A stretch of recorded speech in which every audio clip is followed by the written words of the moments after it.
Hey, Wemberg World Entertainment, and you think the Star Trek Starfleet Academy situation was bad? Wait till you hear this, because this paints it in an all new light and really shows you why they cancelled it.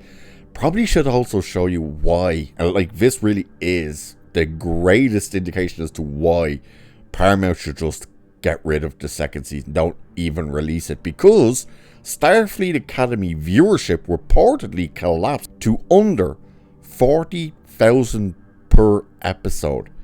That's right. Wait till you hear this. This is insane. So, if this report is even remotely accurate, Starfleet Academy may go down as one of the most shocking flops in modern streaming history.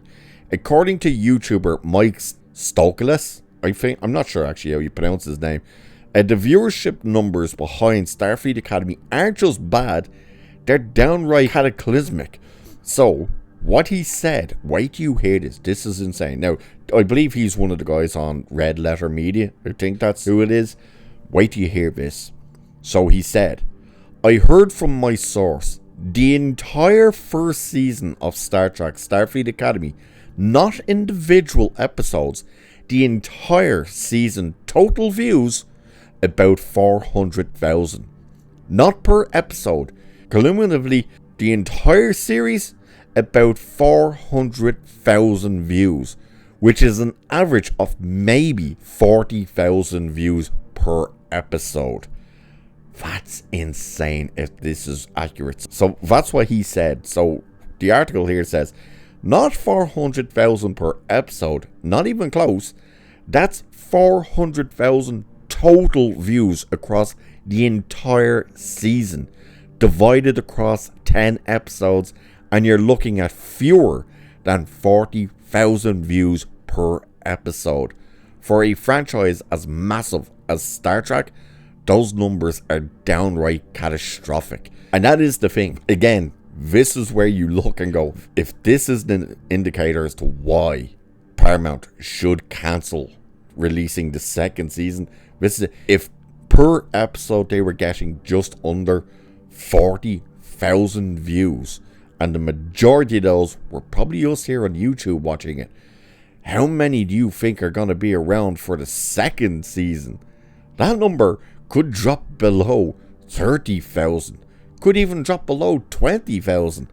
That's insane. And for a 10 episode season, that each episode was basically just over an hour long, you're looking at the total viewerships across the entire season as 400,000. That is terrible. So if these Starfleet Academy viewership numbers are even remotely accurate, they paint a brutal picture of where the franchise currently stands. This isn't some unknown indie series buried on a niche platform. This is Star Trek, a brand that once dominated television, inspired generations, and built a global fan base over decades. Now, we're talking about numbers that many small YouTube channels hit without breaking a sweat. And that is the thing. Keep that in mind. Like, you're looking at 400,000 total views over an entire season, and you can see the likes of Critical Drinker putting out a video and getting 1 million views. That's insane, and that's on one video compared to 10 episodes. So that's not hyperbole either. Even modest online creators regularly surpass 40,000 views on a single video within hours. Meanwhile, a full-scale studio production backed by a major streaming service is struggling to reach that number per episode. That would constitute a total collapse of the entire Star Trek IP under the direction and guidance of Alex Kurtzman, whose contract is set to expire in this year. Keep that in mind, what they just said there about, like, even modest online creators can surpass the 40,000 views. My first video about Sam the Retarded Hologram, that currently has 41 point something thousand views. So, I'm not a big channel by any means. You know, we're on our way to 4,000 subs, which is cool. Thanks for everyone being here. And by the way, if you're new, hit that sub button. Or if you've been here before but you haven't hit that sub button yet, do it.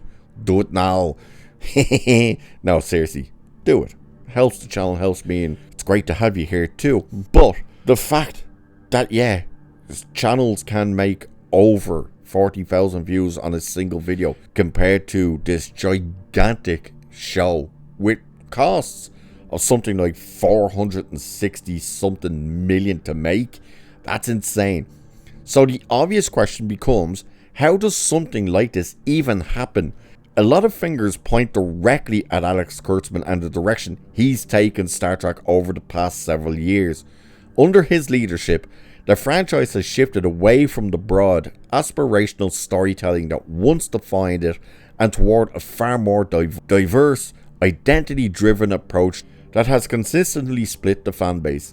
Instead of uniting audiences around big ideas of compelling characters, modern Star Trek has often found itself mirrored in messaging, tone shifts, and storytelling choices that alienated longtime fans. And keep that in mind when you're hearing that his whole approach has been diversity and identity driven approaches and stuff like that. It's like in Star Trek, the thing that put a black woman on the bridge in a prominent role in the 60s, okay, and did not make a massive deal about it in the show itself. Yeah, there was big deals about it out in the real world, but in the show, she was just seen as an equal. She was just treated like every other character in the show was treated. There was nothing defining her as special. That is the direction they've taken now, is to put, oh look, we have a gay character in here, and they're special because they're gay. It's like, okay, but you're not the first show to ever do that, and you're not even the first gay character in Star Trek anymore either, so you keep pushing that type of stuff. And yeah, when Alex Kurtzman said, well, this Black Lives Matter, the NAACP, the goal is not really to promote Star Trek, but to promote these organizations and to use our platform to be able to bring greater awareness to these very, very important messages and places. Yeah, the fact that it's not about Star Trek anymore, and the amount of people who never believed us that he said that, there you go. Like, and quite frankly, I'm thinking of any Star Trek video I make in the future to just start the videos off with that clip, because that is insane to sit there and say, oh, we're gonna use it to push BLM and all this crap. By the way, how did BLM go? How are they doing? You know, did they still live in those big ass mansions in white neighborhoods? Because that's where those idiots took the money and ran to, wasn't it? So the idea of them dropping below 40,000 views per episode, it's not a shock. What is a shock is that it's even that high. You'd think it'd be lower, but good God, what this really is the ideal signal to say, hey Paramount, you should really just not even bother with this second season. Scrap it before you start editing it, before you start pumping a shit ton of money to put special effects and stuff in it. Just cancel it, pull the plug, kill it now. Kill it before you put it out to the world and everybody just ridicules the thing again. But it's insane. If those numbers are accurate, my good God, is that a terrible reflection for what this show is, and truly would show you why clearly Paramount has no intention of moving forward with Kurtzman. He's no new contract. There's no new contract conversations happening. After he went and finally did his conversation and tried to pitch for season 3 and beyond with Starfleet Academy, and they were pitching year 1 and stuff, what happened? Yeah, not just did they come out with no season 3 and stuff, they came out with Starfleet Academy being cancelled. So it's quite clear, Paramount, they're done. And I think, to save face, they should definitely not release season 2. But if those numbers are anything to go by, you can be guaranteed that the numbers for season 2 will be even worse than that. So, what do you guys think? Do you think these numbers are accurate? Do you think it's a surprise that they're that low? Do you think they should be lower? Let me know what you feel about all of this. And with that, I shall leave it there for this one. So do like and share and subscribe and all that good stuff. Cheers, and I shall catch you in the next one.